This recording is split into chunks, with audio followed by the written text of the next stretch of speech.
to talk about Dr. Andrew Turnbull and his preparatory plans for the Turnbull Settlement. So please join me in welcoming Lea Craig from St. Augustine and the Minorcan Experience.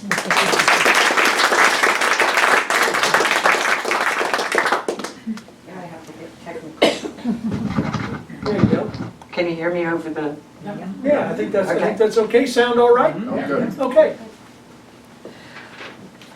I'm Lea Craig. I am 7th generation Minorcan descendant, born in St. Augustine, raised in Daytona. I have 3 siblings who were also born in St. Augustine. Dad was the outsider. Mom is my Minorcan connection.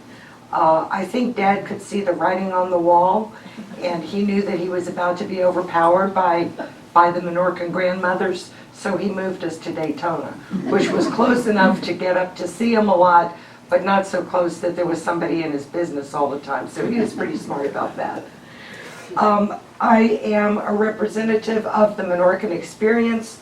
We're a new group, and we're all about telling the story. We want to get it out farther than just the families and interested people who are interested in the history.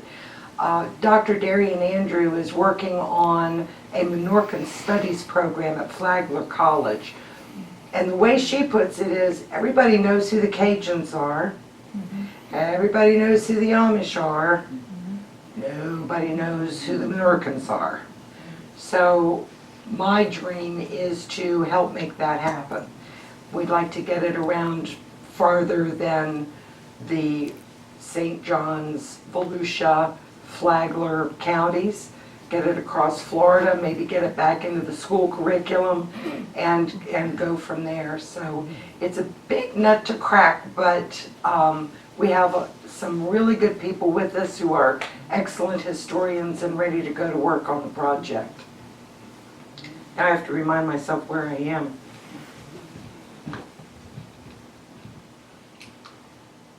Oh, that's me.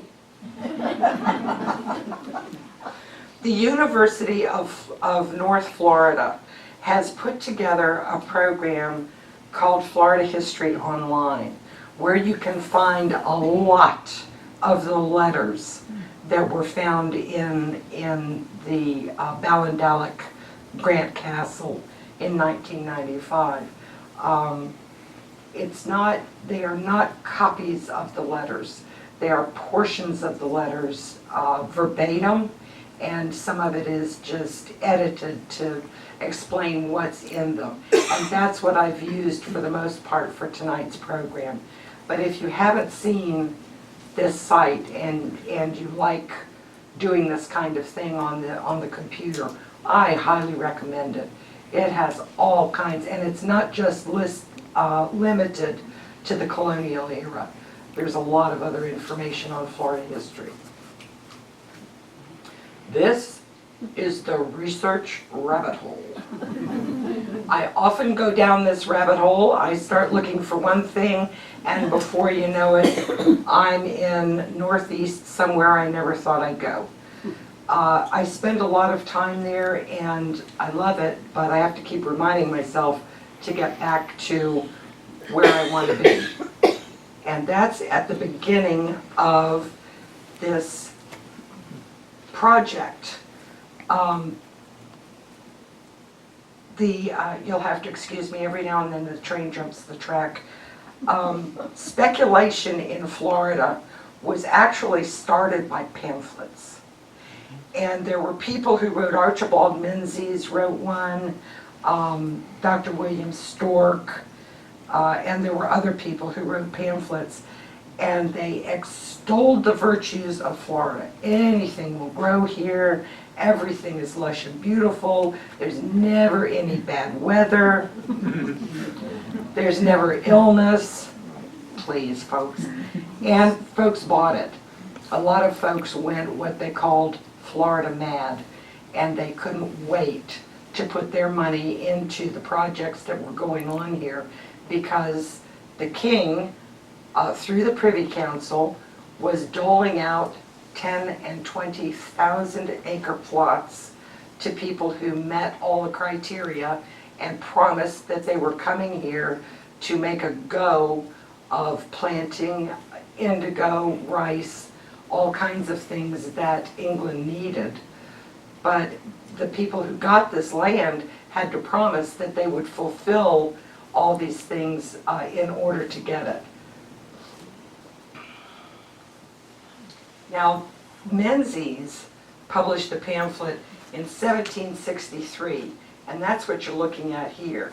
And in his pamphlet, he talked about the very thing that Dr. Turnbull did.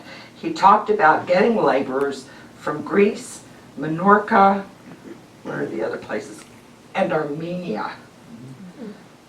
And his idea never took off.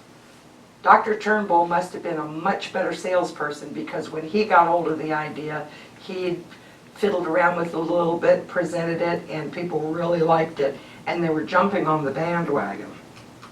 So here we have Covent Gardens, and somewhere in there on a corner of one of these streets there was a tavern called Shakespeare Head, and that's where the boys club met.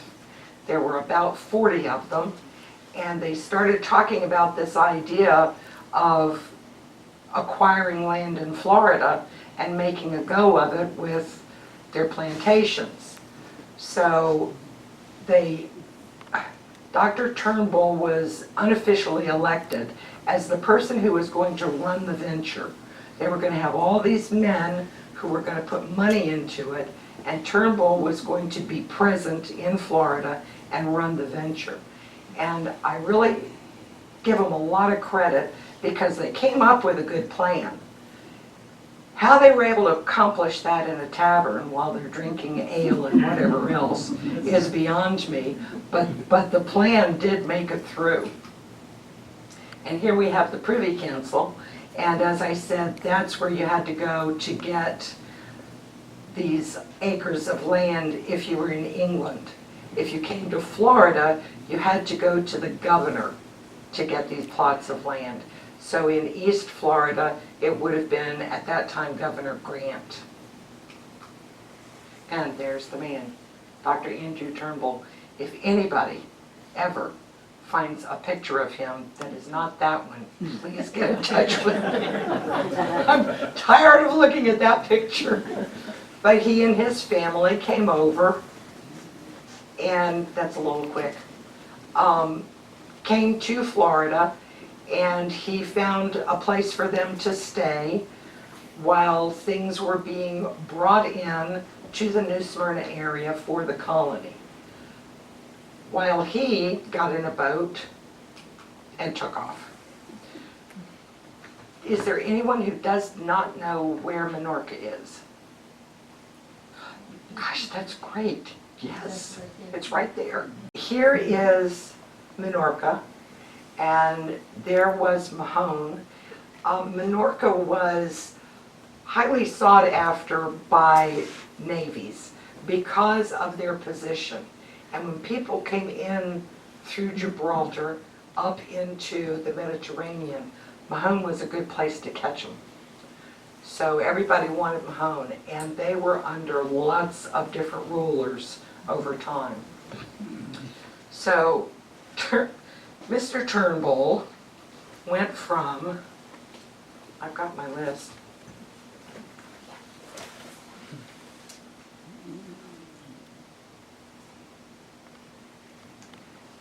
oh, there's something about the pamphlets. He petitioned for land in 1766, so, and was given the land. So when he got to the Mediterranean, he went to Greece, Italy, he started in France, he went to Turkey, and he was looking for people. When it all started out, it was the Greek colony. And they always talked about Turnbull's Greeks and the Greek colony. By the time he got to Greece, 2 or 3 trips into it, he got to Greece to pick up the people he had recruited for this, and the government had found out about him. So they arrested the men who had gone on to Greece to get these folks and shackled them and held them until they were given money. And then it turns out that there was sickness in these people that Turnbull was going to bring back. So he wouldn't bring them because they were sick. And he had so many people gathered for this trip that he didn't want to take a chance of bringing sick people into the ships and making everybody sick and possibly losing some of the people who were supposed to work the plantation.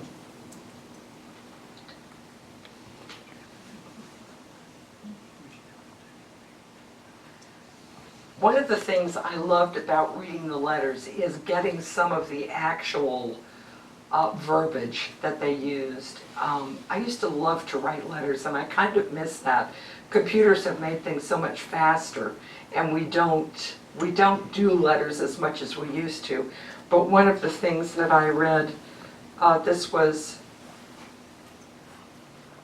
to Governor Grant.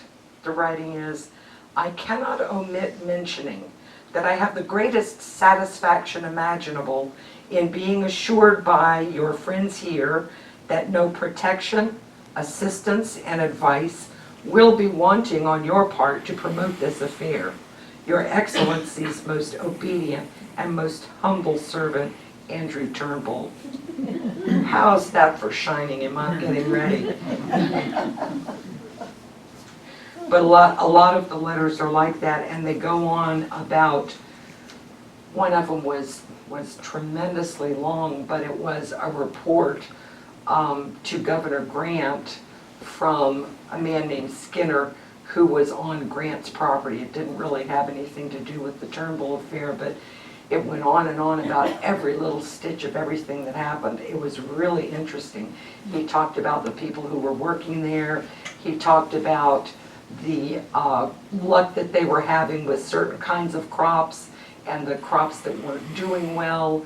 So there was just a lot of information in this tremendously long letter that you would have to share if you're running the plantation for the governor. You'd have to share all this kind of information so that the governor knew exactly what was going on his property. So while Dr. Turnbull was starting his rounds in the Mediterranean, arrangements were being made for tools to be sent from England to Florida. This is a gin, a cotton gin. We're too early in this era for Eli, so they had other kinds of gins that they would use. This was a rabbit hole for me. I learned about long strand cotton and short strand cotton, and short strand cotton has stickier seeds, so it takes special work to get all the seeds out of the cotton when you run it through the gin. It really is fascinating. And here is a larger one obviously for doing larger quantities, but it's all hand crank.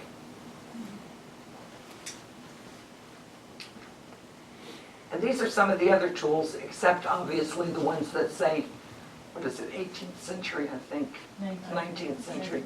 A lot of these are 17th century. The kinds of tools that they would have been using for the rice. The indigo, I don't know if they cut that to the ground. I looked that up and I can't remember. I don't know if they cut it to the ground or if it was something that they cut partially and let it continue to grow.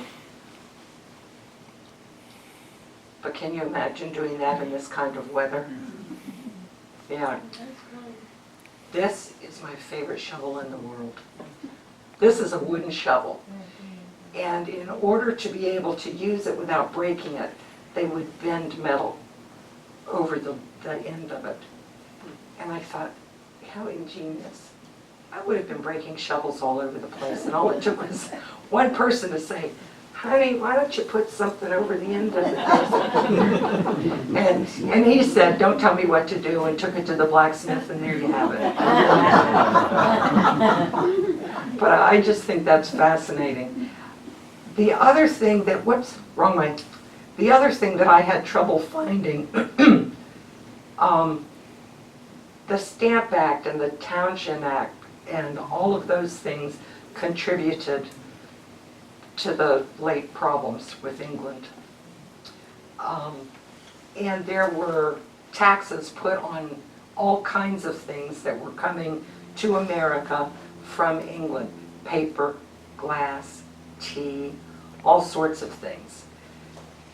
And I wondered if they taxed, because Mr. Turnbull and his representatives were purchasing things in Savannah and in Charleston, which they called Charlestown, and having them shipped to Florida. And I couldn't find anywhere if there was a tax when you move things from one colony to another. Does anybody know? Good. I'm forgiven. I forgive me for not being able to find it. But they did. They taxed all kinds of things, which of course made the price go up when those things were being sold. And that was what the colonists, one of the things that the colonists were having trouble with, was being taxed on stuff and not having anything to say about it. Taxation without representation. And there she is, Indigo. This is one of the things that started it all. I don't know, from what I've been reading, I don't know that it was ever a situation where only indigo was going to be grown. Because in a lot of the letters you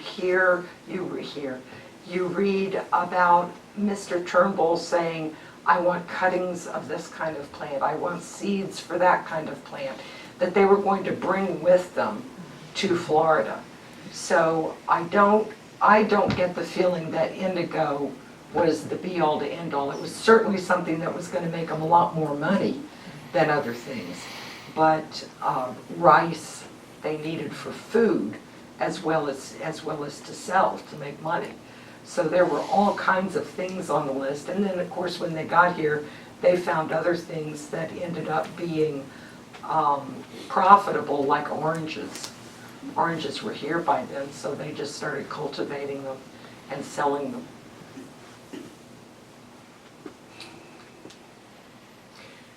Dr. Turnbull, before he left for Minorca, went on walkabout in Florida, and he spent 20 days out in the countryside, looking things over, trying to figure out where he wanted his plot of land to be. This is a very old drawing of part of a very old drawing of Florida. And as he and his companions went around looking for where he wanted his acreage to be, he talked about seeing all kinds of things. And some of the, yeah, he was out for 20 days. And some of the things that he talked about that they ate while they were on their trip was oysters. Now, of course, they didn't have them served like that, but I figured since I'm picking the yard and I thought that was a pretty picture, I'm going to use that one. And the other thing he talked about eating was raccoon. Is that like any raccoon anyone here has ever seen? It's kind of, what is the old thing about a camel is a description of a horse put together by a committee? That's kind of what that reminds me of. Thank you. So they had oysters and raccoon while they were on their trip. And he also talked about sitting on a new plank that had recently been sawn. They had stumps at either end, and they straddled the plank and sat there and ate their oysters and raccoon. He didn't talk about who cooked it, he didn't talk about who caught it, but he talked about eating it.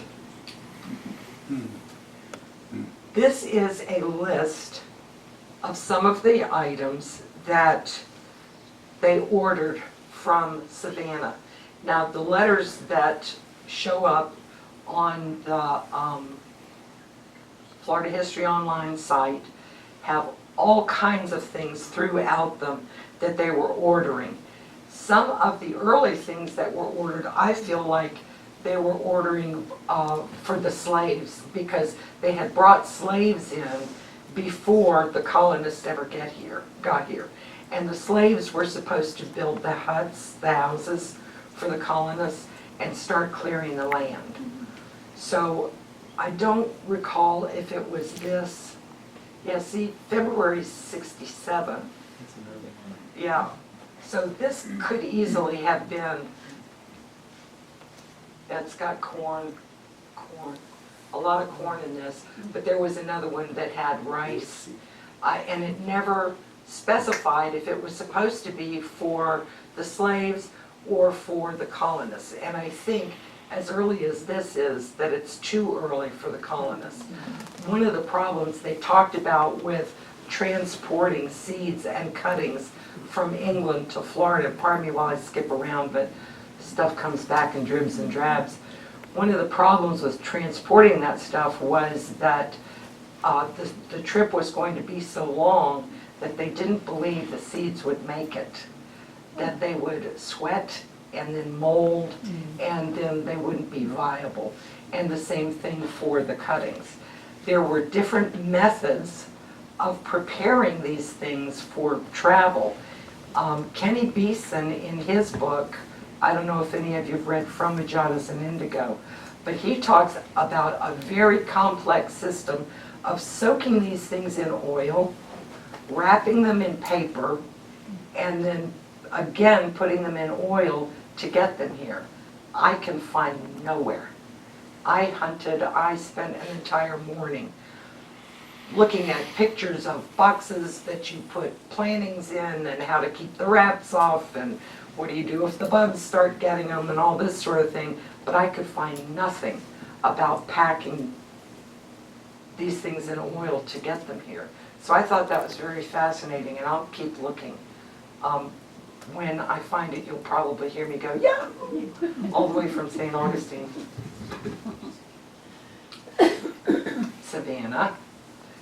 This is, I believe this is later than when Turnbull would have been there, or any of his compatriots would have been there, but it gives us an idea of the layout because it had been there for a long time. And this is where a lot of the slaves came from. They talked about 5 at one point that came in early, and they talked about getting the clothing and food for those people while they were here. And that at another point they talked about, I think it was 40 that they took to New Smyrna, and this is where a lot of them came from. Now, there was a ship full of slaves that were supposed to be brought here after the colonists were here, but that ship sank, and I believe everyone on board was lost. It was south of here, and there was a storm, and everyone was lost on that. So that, I don't know if that made things harder on the colonists, or if those slaves were replaced with others, because it was a lot of people on that boat. Okay. This is the invoice.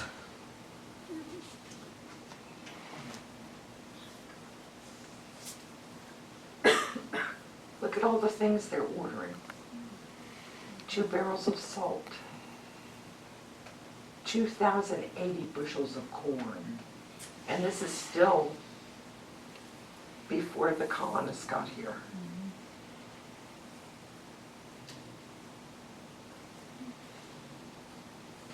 So, and like I said, there are lots of instances of things like this being ordered, and there was a lot of explanation on the part of Dr. Turnbull, or whoever happened to be ordering these things for the colonists, for the New Smyrna area, that this is only going to help I know it's more money, I know you're having to spend more money, but it's only gonna make things better. So every time they asked for more tools, clothing, food, whatever it happened to be, they always included kind of a pump him up so that he would realize that this is what was gonna make the colonists' lives better, they would be able to work harder. All these things are only gonna help make the colony better. And there was a whole lot of that going on in the letters. They also brought in cattle in '67. And this is a letter from John Graham to Sir William Duncan. He says, I have agreed for 500 cattle. Let me see if that's, oh look, pictures of all the stuff being shipped. I chose this picture because I was hungry at the time. He says, I have agreed for 500 cattle for you to be delivered at Mosquitoes. 150 cows from 3 to 6 years old, 100 calves, 122-year-olds, half at best to be heifers, 60 yearlings, 50 steers from 2 to 4 years old. The asking price for the cattle was £3 each. Graham offered 27 shillings and 6 pence per head to be delivered to your plantation. And then Governor Grant informed Graham that 350 of those cattle that he just talked about were to go to Turnbull here, and the other 150 were to Mr. Penman, another one of the people with acreage. He said, I expect the final price to be $28.9 or very cheap, and especially when so many adults are among them. So Sir William Duncan wasn't happy with what he was told, how these cattle were coming. The cattle drive was expected to begin by the 20th of May. I posted some of this information and on Facebook, and one of the ladies who was reading it is from Texas. And when she read the part about a cattle drive in 1767, she said, she lives in Texas, and she said, oh God, you mean Texas didn't start cattle drives? And I said, no. Then starts coming the news. In May of 1768, the Earl of Hillsborough writes to James Grant at Whitehall, from Whitehall. I had a letter lately from Dr. Turnbull from Gibraltar, by which I find he has upward of 1,000 colonists, Greeks and others. This will be a noble addition to your infant settlement. I shall be glad to hear of their safe arrival. So even at this point, when they thought that there were only 1,000 of them coming, they didn't know that there were 1,400. They're still, you know, we've more than doubled what you were expecting, what you had planned for, what your monetary allotments were for, and here they come, so get ready. And apparently they weren't. I found out that at Gibraltar the ships were too crowded when they found out there were 1,300 settlers, so 2 of the largest ships were replaced with 3 smaller ones, because they felt that that was going to be safer than overcrowding the one. By the time he left Gibraltar, Dr. Turnbull had promised payment of bills that equaled £9,000 sterling. Anybody want to take a guess on what that would be in today's dollars? $1,900,000 in today's money. So yeah, I had the same kind of reaction. You know, I thought, oh, 9,000 pounds. I know it's going to be a few more than 9,000, but come on, guys, it can't be that bad. And I found this magical website on the net that will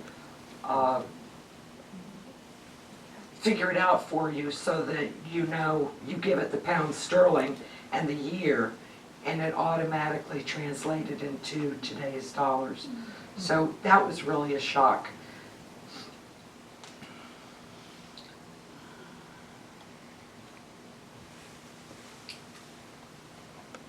These are the ships, and those are the numbers of people on the ships.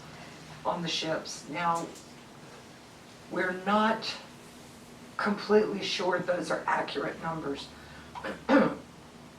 When they were transporting the people from the large ship to the 3 smaller ships, they realized they had stowaways as they were counting. They had stowaways. In one of the books that I've read, it said that they were never really convinced that they had accounted for everybody on the ships. Then you start adding births on the way. We know that there were at least a couple of babies born, people who died and were buried at sea. So the numbers, even Father Camps, who was the man responsible for keeping track of all the numbers of births and baptisms and everything, once they got to St. Augustine, even he couldn't have done that because there was no way to get from boat to boat. So he wouldn't have been able to keep track of who died and who was born and who wasn't here when, who said they belonged here when they didn't. So those are the best numbers that we can come up with.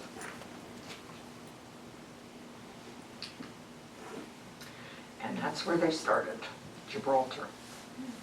They were there for, I want to say 2 weeks, because they'd get ready to go and they didn't have enough water. So they had to send people to get water.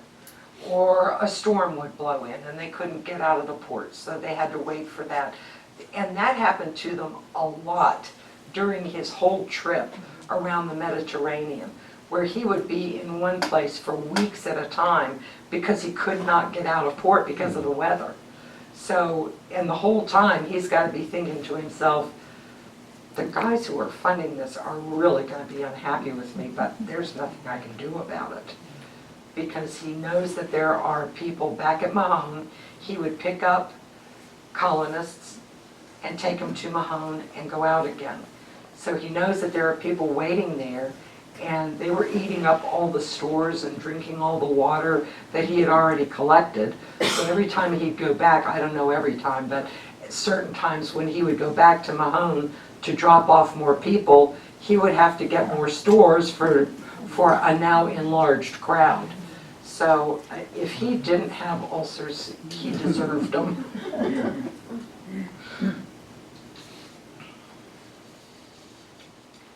And he writes to Governor Grant in 1768, April 24, 1768, I have upwards of 1,400 men, women, and children in the 8 ships, the greatest part of them from the island of Minorca, British-born subjects and a very sober, industrious people.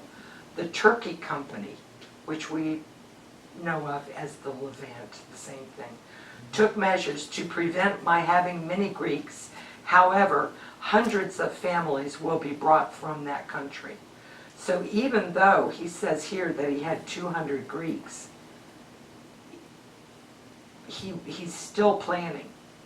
He's still looking down the line, and he's planning on bringing more people over, because of course he had no way of knowing what was going to happen once the wheel was in motion as far as getting the colony up and running.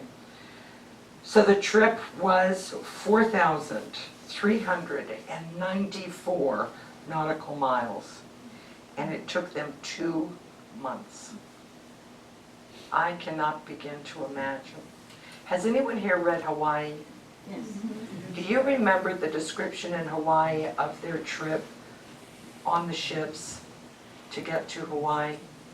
That's, my sister gave me, I begged, she gave me a copy of Hawaii so I can reread that, because it goes through, as Michener is wont, in great detail about how horrible it was to be crammed in. Now there were a lot more of them on board that ship than there were of these people, but it had to be similar.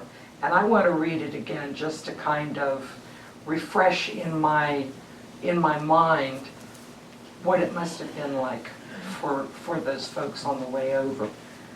Not very pleasant, I guess. And here they are, starting to come into St. Augustine. They came in a few ships at a time. Again, some of them got blown off course. So I think the first batch was either 3 or 4, and then the others came in by dribs and drabs. Some of them were taken on to New Smyrna by the ships. Others had to walk. I don't know what the distinction was, if it was the people who came in later, because Dr. Turnbull wasn't there to pay the captain of the ship more money to take them on down to New Smyrna. Every time you turn around, the captains wanted more money. I don't know if it had to do with there not being any crops or any kind of a load for them to pick up in New Smyrna to bring back north so that they could make more money when they came north again. But that's what we know about how they came in to St. Augustine. And from there to New Smyrna, with lots of stories about how dreadful Dr. Turnbull was. And I don't necessarily buy that. I think he was a man with vision, and I'll tell you, I've read, so I get to have an opinion. Yep. I think he was a man with a vision, and I think his plan was good. But I think what hurt him more than anything was that he had no experience in this kind of a venture. And you can have the best people on earth working for you, but if you don't have some experience at least to back it up, to be able to say, yes, that's a good plan, no, I don't think that'll work, I feel like it's going to hurt you. The other thing is, he was having to spend so much time begging for money and trying to get stores food to feed the people, cloths for clothing, whatever they needed. That's where I feel like that's where his time went. So I don't think he's he may not have been able to pay attention enough to keep bad things from happening. But I don't think he was standing up saying, do this terrible thing to that person. I find it hard to believe. I think most of his time went into trying to make it a viable undertaking, but it took a lot of money, and there had to be somebody out there beating the bushes trying to get the money and the things that the people needed to survive. It didn't work out. I don't believe any of the plantations worked out, and I read something recently that said Governor Grant was the only one who made any money off of his properties, and that wasn't by what he was growing. That was from the sale of the slaves that he had. That's where he made most of his money. When he called it quits and left, that's where his money came from. So that's my story, and I'm sticking to it.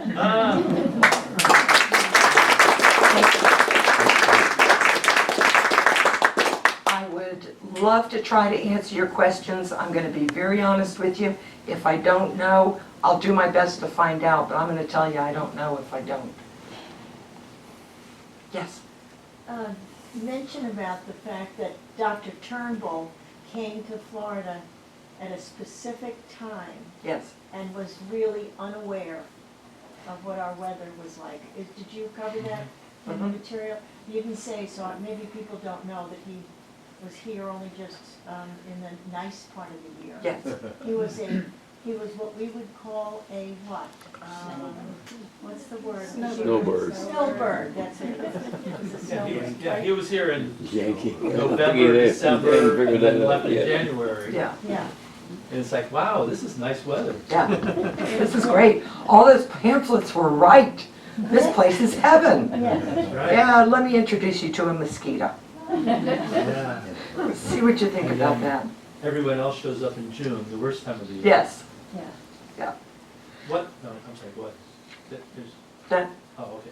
One thing that I noticed in reading his letters is just the fact that once they got started, his nephew came to join him to be sort of a manager on the property. His name was Andrew Turnbull also. Mhm. So I kind of wondered in reading the letters and then reading the depositions and such, when they said Andrew Turnbull did this or Andrew Turnbull did that, was it really Dr. Turnbull that did it, or was his nephew trying, his nephew was in his 20s or 30s Yeah. and trying to, make things go, and was he sort of the person, and then the overseers also. And didn't he also have a son, Andrew? No, Andrew was his nephew. Okay. Nickel was the oldest son. Okay. And it's sort of unclear as to who was there, who was in St. Augustine, who helped out, The other thing is, Dr. Turnbull and Governor Tonin Oh, yeah. were such bitter, bitter enemies Yeah. that I think Tonin would have allowed anything to go into those depositions. Right. Were there any depositions by, I haven't looked at them in a long time, were there any depositions by Minorcans, or were they all by Greeks? No, there were Minorcans. Were there? Oh, yeah, yeah. Rats. But, not to disparage their depositions or say they didn't have a horrible time or that none of it was true, not true, but it's like, okay, we're desperate to get out of this situation. And so maybe there was a little, embellishment, maybe there was, yes, I was treated bad, and maybe if I say, well, maybe Dr. Turnbull did it, will sound better than to say the overseer did it, or whatever. Who knows? But the depositions were pretty bad. Yeah, they were. Pretty bad. Another thing that I read said that a lot of the overseers were used to working with slaves. Yes. And that was a completely different mindset than working with Anglos. Right. And for the Anglos to be treated like slaves didn't go over very well. Right. Yes. Lee, were there slaves with the colonists, or had they all gone at that point? I don't know, because they, in what I read, and I have not read everything, but in what I read, they talked about them being brought here. They talked about, oh, that was a bad batch, sorry 3 of them died, we'll make it better for you, kinds of information. But there wasn't much said once things got up and rolling here. So I don't know, But do the you? depositions, some of the depositions mention the overseer had the slave, administer the lashes Okay. or whatever. So I think there were some still around. This is probably asking for your opinion. Oh, do it.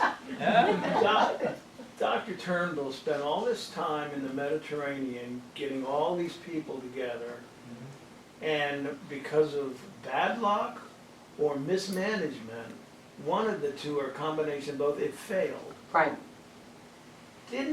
Wasn't he smart enough at the time to realize he bit off more than he could chew and he needed help? Or He was asking for help. Yeah. But nobody came to his, They got to the point where they said, look, Bubba, you need to figure this out, because we have put money in, and all you do is come back for more. And a lot of them got to the point where they just weren't gonna do it anymore, Right.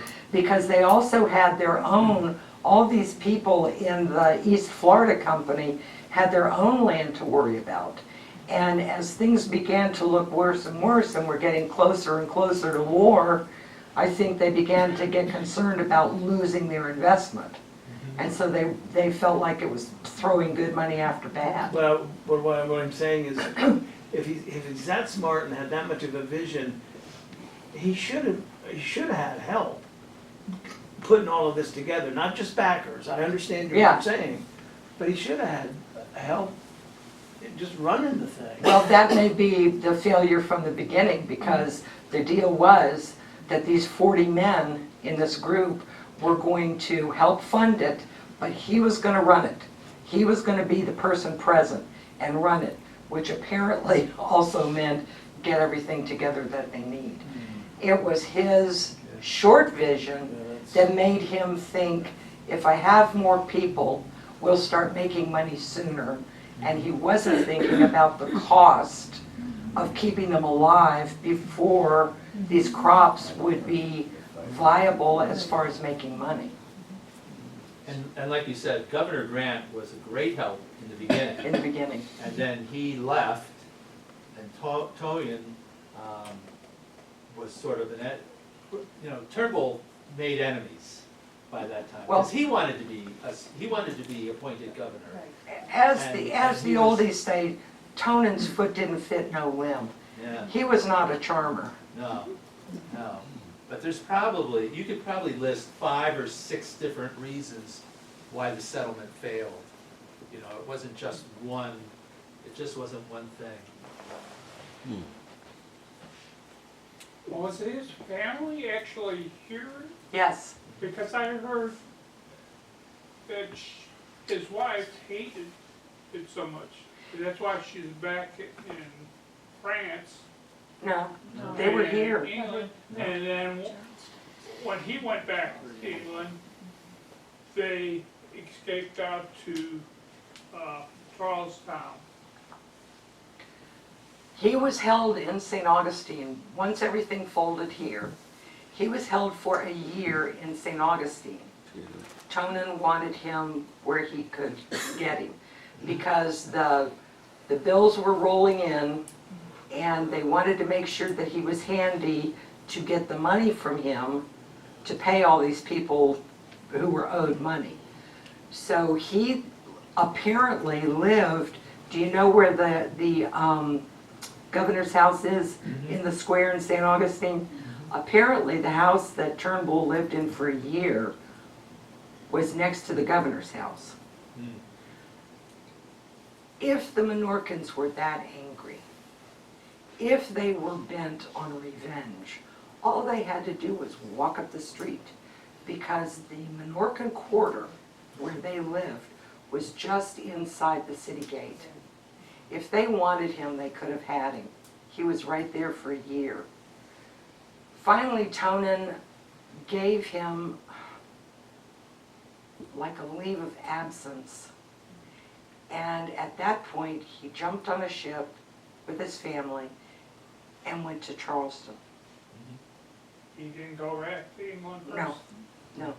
They're buried I know where. in Charleston. Yeah. And we've also found out about her. She was born in Greece, but she was French. Have you found in St. Augustine, I don't know if it got destroyed or there's remnants of it, but when they first came and he went down to New Smyrna, he was having built a house for her.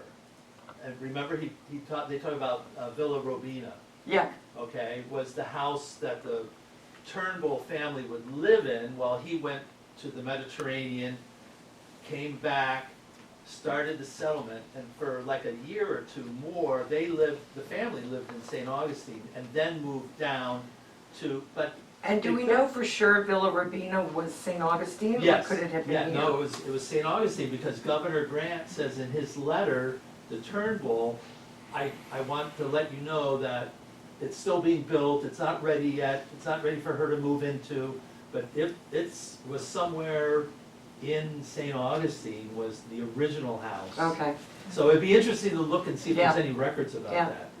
But that's, the other thing about her name is Durabin is a mistranslation or transcription of her name. They think it was Du-Robin, D-U-R-O-B-I-N. 2 words. 2 words, but then it became Yeah. Durabin, you know. 1 word. Yeah, which is weird. Yeah. But the Villa Robina makes me think that was the last, Robin was the last name, or Good Robini point. Good was the point. last name. Yeah. Yes. Something came up here at the museum, and because I work here, and, these snippets come to all of us that work here. Yeah. is that a gentleman walked into our museum and walked into part of the exhibit on the other side and stood there and looked at a framed picture of a house. And he stood there and he says, "That's my office." And that was the home that Turnbull went to. But when he went to Charlestown, because this was such a failure, he never said one word. And the people in Charlestown apparently had no idea. Not true, that's not Oh, true. okay, well, that was what was repeated to me by Yeah. someone else, so that's what I wanted to ask. How did that? Because of the ongoing animosity, Okay.